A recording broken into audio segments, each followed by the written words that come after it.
Milkshake बनवण्यासाठी strawberry छान धुवून घेतले आहे, त्याची देठ काढून घेतली आहे। आता आपण याला कट करून घेणार आहोत पीसेसमध्ये। असे छान पीस करून घ्यायचे। आपण पूर्ण टाकल्या तर ते ग्राइंड होणार नाही, त्यामुळे आपल्याला सगळे कट करून घ्यायचे आहे। आपण सगळे तुकडे करून घेतले आहे।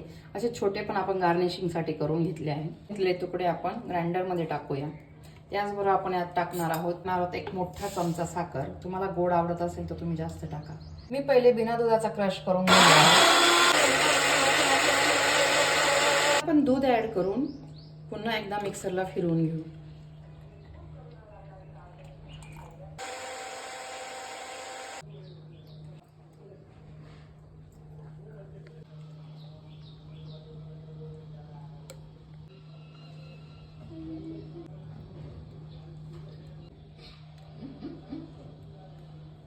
बघा, उन्हाळ्यात थंड वाटण्यासाठी आपण छान स्ट्रॉबेरी मिल्कशेक बनवला आहे।